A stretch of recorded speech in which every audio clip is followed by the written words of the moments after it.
Hello everyone. Today we will be discussing literary criticism.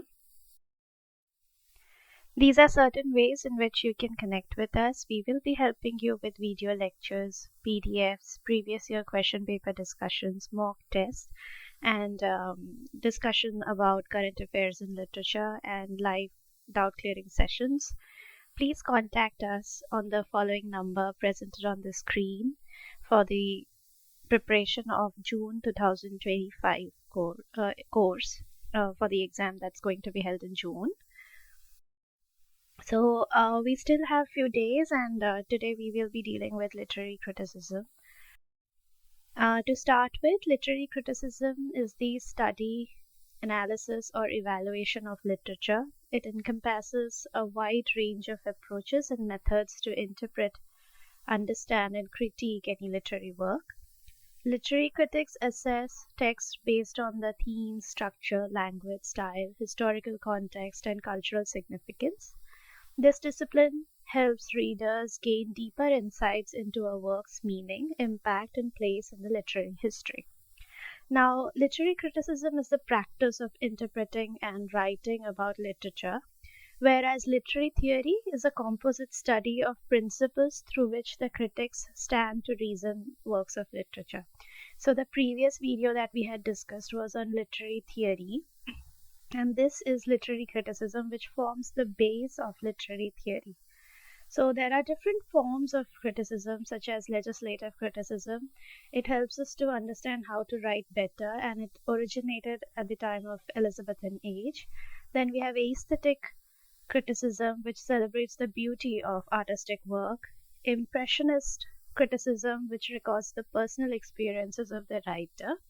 We have judicial criticism, in which one judges an art based on a set of rules and conventions, and usually written by the ancient Greek and Roman writers. We also have descriptive criticism, in which the focus is particularly on a text, and we try to compare it with a standard of rules before theorizing it. We also have evaluative criticism, in which we try to analyze the worth of a literary work. Then we have psychological criticism, in which we use psychoanalytic theories to understand the characters presented in the work. So these are just roughly the major idea of all these kind of criticism. We also have comparative criticism, in which we evaluate the work by comparing it with any other analogous nature of any other work. Then we have archetypical criticism, in which we evaluate the basic cultural array through the ideas of myths and archetypes. We have inductive criticism, in which we reject all sorts of rules that are already established, and we kind of follow it by the practice of the artist. And we then have sociological criticism, in which we evaluate the work in the vein of sociological factors and ideologies prevalent in a specific time. We also have textual or ontological criticism, in which we analyze the structure of the literary piece and various elements such as words, style, diction, tone, theme, etc. And the focus is only on the text and not on the biographical details. Then we also have historical or biographical criticism, in which we examine a text through the context of its history, culture, and social aspects. And these are some of the criticism which we have already discussed in our cultural studies video, and also in literary theory video. So I would kindly request you to take a look at those videos, and and those criticisms are formal or new criticism, Marxist criticism, psychoanalytic criticism, feminist criticism, post-colonial criticism, structuralism or deconstruction, reader response criticism, queer theory, and eco-criticism. So queer theory focuses on all the aspects which are not considered as normative or normal, such as LGBTQAI. We kind of discuss experiences on these like sexualities in this theory. Then we have eco criticism, in which we discuss the relationship of the environment with the society, and that is how we try to analyze it from the point of view of environment. Then, in this one single page, I've tried to give you an idea of the entire criticism that has been developing throughout the ages. To start with, we have Aristotle's Poetics.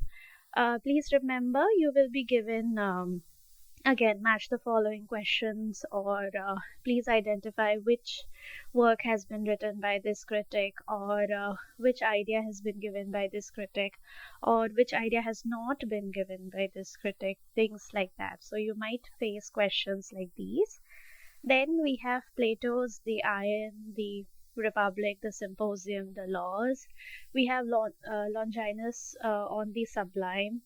Then we have Horace's The Epistle to Augustus. And this is very important. Please remember Sir Philip Sidney's An Apology for Poetry, published in 1595. Then we have John Dryden's work, An Essay on Dramatic Poesy, published in 1688. And it was kind of written in a Socratic dialogic form. And then we have William Wordsworth, who gave the idea of preface to lyrical ballads, published in 1798. Please understand when it was published, what was the basic line of understanding in all these critical works. Then we have Coleridge's Biographia Literaria, published in 1817.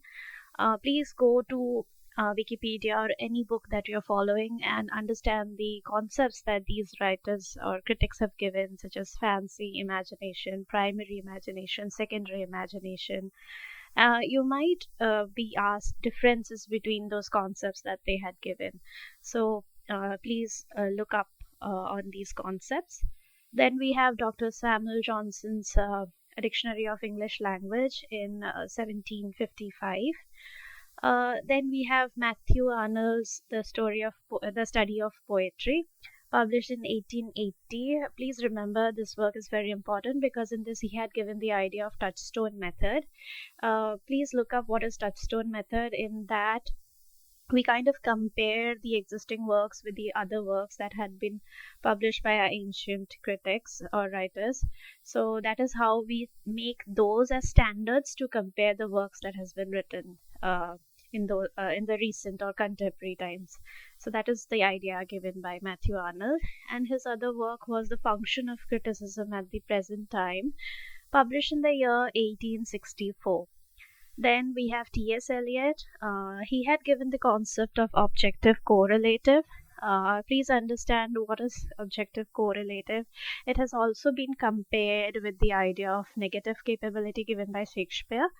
In objective correlative, they try to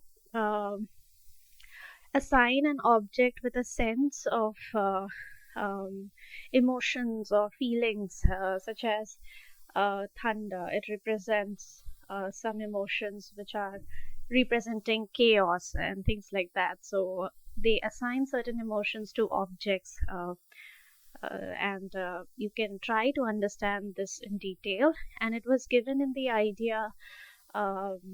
the essay on Hamlet. Then his other works were On Tradition, On Poetry and Poets, published in 1957. He also had this essays on metaphysical poets, and in that he had given the idea of dissociation of sensibility. So you might be asked concepts like who had given which concept, match the following, or just name the critic. And then coming to I.A. Richards, he had written this work, The Meaning of Meaning, which was a collaboration with C.K. Ogden. Ogden. And then it was published in 1923. He had also written major works such as Principles of Literary Criticism, published in the year 1924, and Practical Criticism, published in 1929. And he was kind of a pioneer for a new criticism school of thought. So please remember all these works. You might be asked questions on these, or you also might have a chronology question on these critics. Then we have Irvin Babbitt. He was the leader of new humanist critical movement in America, and the most famous work that he is known for is Dhammapada, and it was published in the year 1936. And his other work, Literature and the American College, published in 1908, is also very famous. So kindly remember these works. And then we have F.R. Lewis, who had written Re-evaluation, Tradition and Development in English Poetry to the 17th Century, published in 1936. Also, The Great Tradition. He was also a new critic, and Great Tradition was published in the year 1948. We have William Empson, whose famous work was Seven Types of Ambiguity, published in the year 1930. And he was also belonging to the school of thought of New Criticism, and he was famous for his idea of close reading of literary works. So then C.K. Ogden, who had given the work The Basic English Project, published in 1925, and he belonged to the British School of Pragmatism.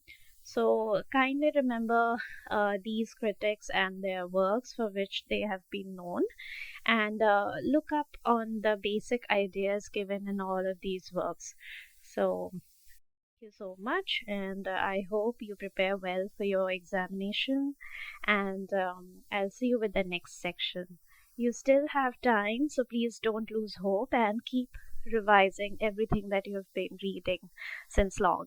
So, uh, you just can relate to all of these videos of cultural studies, literary theory, and literary criticism, and then you can try to analyze it and choose the options that are relevant, and do not miss out on any question.